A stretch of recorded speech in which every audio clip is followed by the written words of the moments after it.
when I was going to college, I started out by joining a helicopter squadron down at Alameda, which is near San Francisco. And then I moved to Oregon and finished college. And when I graduated from college, then I went to OCS.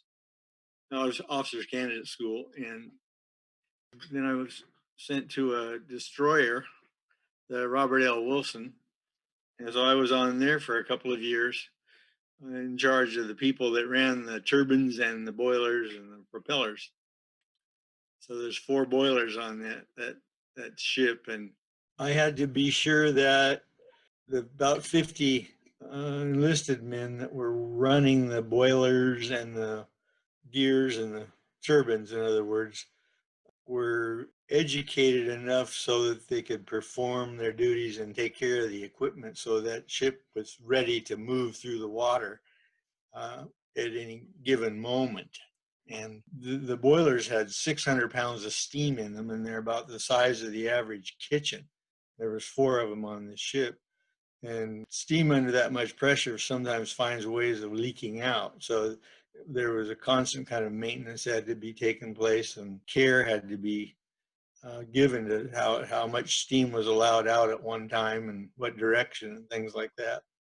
This destroyer could be run up to about 45 miles an hour in a pretty quick order because of the strength of those turbines and uh, the size of those propellers.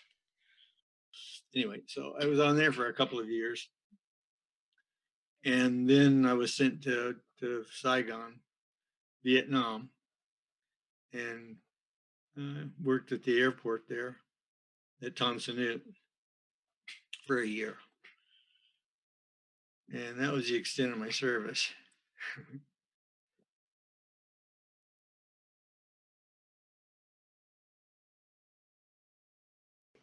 The initial thing we did was training, and then there was a sunken submarine, the USS Scorpion, which was a nuclear submarine that sunk in the Atlantic Ocean off the Azores, I believe, and in a hurricane. Not that the hurricane would have bothered the submarine, but it bothered us. So we had to go looking for that for a couple of weeks.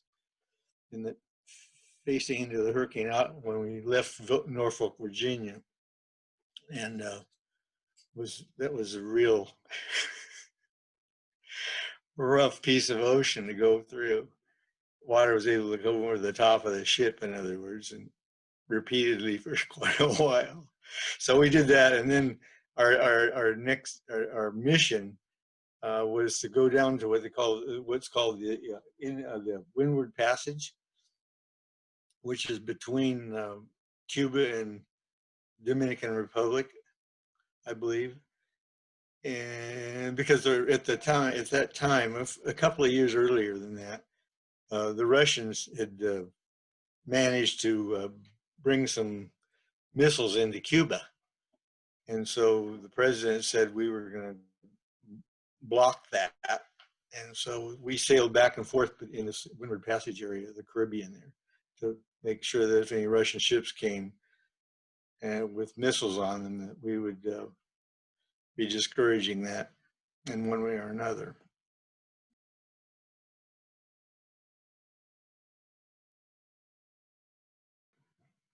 It gives me, I think, an appreciation, more of an appreciation for the status of this country in the world and in the responsibility that it has to maintain peace and order and dominion of the seas, which something you don't hear about or we don't hear about very often.